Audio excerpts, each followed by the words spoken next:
My favorite part of summer is the chance to get outside and get moving. Hikes in the woods, strolls on the beach, bike rides through town, or skateboarding at the park.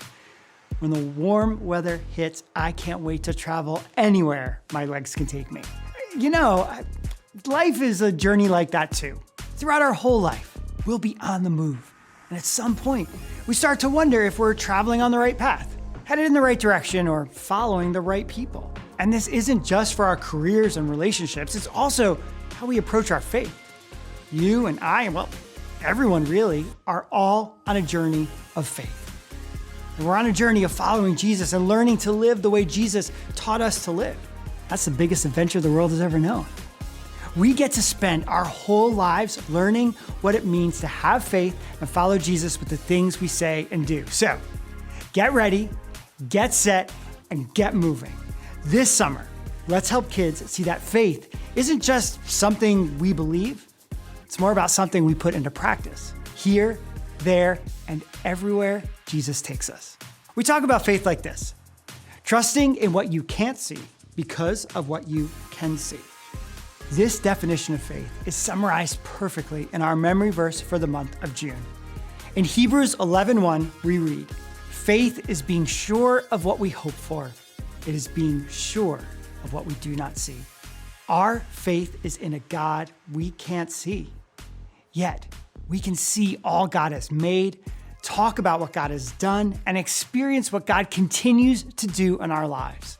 As kids learn this verse, we hope it'll help them remember that they can trust God no matter what. The stories we've chosen help kids discover how the early followers of Jesus did just that. Throughout June and July, we'll finish up our journey through God's big story as we see how key leaders in the early church learn what it meant to have faith in Jesus as they shared his message throughout the world. We kick off the month with a guy who played a huge role in helping others know about Jesus, but it didn't start out that way. Saul, also known as Paul, was on his way to Damascus for one purpose: arrest followers of Jesus. He thought the message of Jesus went against everything God had been doing up until then, yet Jesus showed up in a huge way. And Jesus completely changed Saul's plans, not only for that trip, but for the rest of his life. And the same can be true for us. Bottom line, knowing Jesus changes how you see things. Then in week 2, we'll continue Saul's story as we find out what happens when he meets another follower of Jesus named Ananias. Ananias knew Saul's reputation for arresting people who believed in Jesus.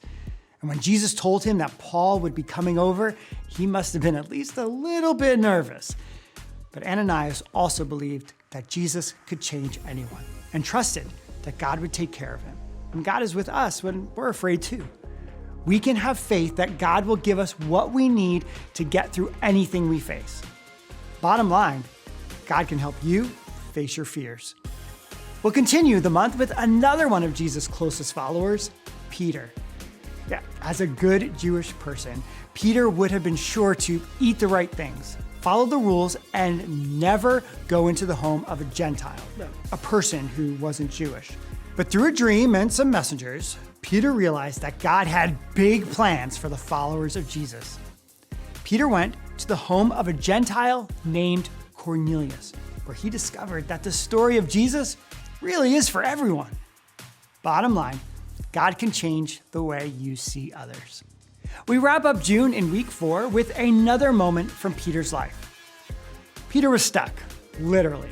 King Herod saw his popularity increase when he had the followers of Jesus thrown into prison. So that's what he did to Peter. Peter found himself chained up between 2 guards with another 2 guards at the door.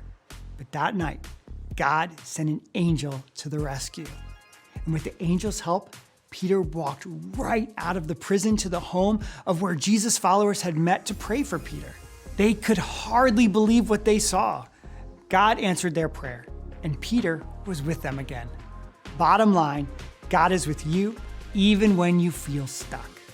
We can't wait to see how kids move to experience faith in Jesus this summer. We're just getting started. July has some great stories as well that you won't want to miss. See you then.